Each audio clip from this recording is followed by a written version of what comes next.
guys, nandito na po yung tinanim ko na spinach or alugbati. Ayan, tingnan nyo guys, ang ganda na siya.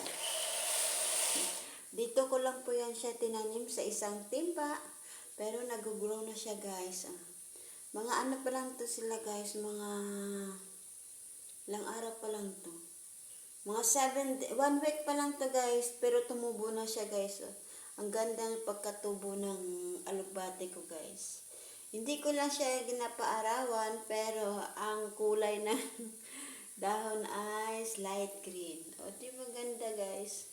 Ganito lang guys ang ginagawa ko guys. Tapos, may tanim din ako guys na luya. Ayan, tumutubo na rin guys ang luya. Maganda pala guys pag ganito lang ang gawin natin. No? Magtanim sa paso. Hindi naman to sa paso. Timba pa to. Nilalagyan ko to siya ng mga gamit ko. Ng mga shampoo, mga ganun. Kaso lang naisip ko guys, gamitin ko siya sa tanim ng alugbati. Kasi dito kasi sa Kuwait namin, hindi ka basta-basta makalabas. Kaya ang ginawa ko guys, nag-order ako ng alugbati. Ayan, ang ginawa ko yan. Tinanim ko siya dito sa loob ng bahay. Kasi masarap kasi guys to ang alugbati, lalo na pag nagluto ka ng munggo. Ito lang, ang ganda siya guys. Maganda. Diba, nag-grow na siya. Yan, dumadami na rin yung kanyang anak na dahon. Ayan, diba? Ganito lang guys.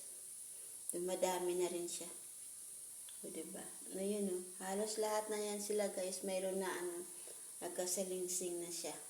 Kaya ganito lang ang gagawin natin.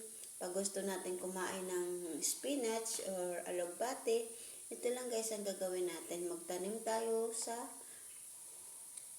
maliit lang ng paso. Yung timba. Kasi yung mga paso kasi dito namin, ayan maliit kasi siya. Kaya dito ko na lang siya ginawa sa timba. Medyo malaki-laki pa. Diba guys, may gugulayan na tayo. Ganito lang guys ang ginagawa ko pag wala akong naiisip na At least hindi na po ako mag-order ng alugbati.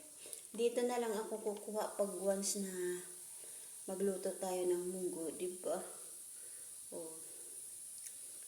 Technique lang yan guys para makakain tayo ng masariwang gulay. Ayan guys, Uy, ito nga green. Nag-green na rin pala siya sa ibaba. Nag-uumpisa na rin pala siya, nag-green na siya. Nasa ibaba pala. Hindi ko napansin sa ibaba pala.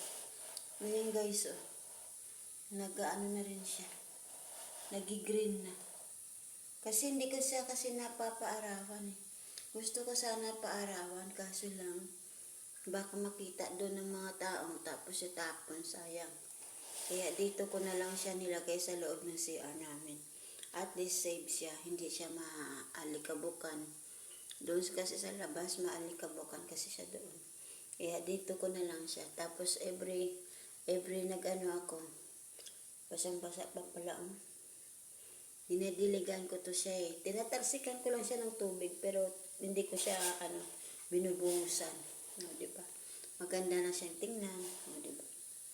Kaya at least mayroon na naman tayong panglagay sa munggo, o di kaya sa dinengdeng, o di kaya gusto mong magsabaw ng magisa ng sardinas, lalagyan mo lang siya ng alugbati, o diba?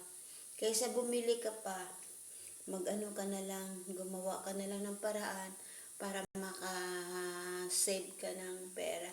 Kaya itong ginagawa ko guys, nagtatanim ako. Dati nga may tanim din ako ng talbos ng kamote. Kaso lang sa sobrang init dun sa labas, hindi siya nabuhay. Yan. Mahirap pala mabuhay din yung talbos ng kamote pag may sobrang init din, di ba? Kahit anong dilig nito. Tapos may mga pusa pa dun sa labas. Pinakalkal pa nila. Kaya next time, dito na naman ako sa loob magtanim. O, di ba? Ang ganda siya guys, tingnan. Kasi fresh na fresh talaga siya. 'Di ba? Hindi pa siya na hindi pa siya madudumihan. Diyan lang siya sa loob. Ayan. Ayan guys, hanggang dito na lang. Thank you so much everyone. Don't forget to share and likes and comment down below and subscribe my channels. Bye!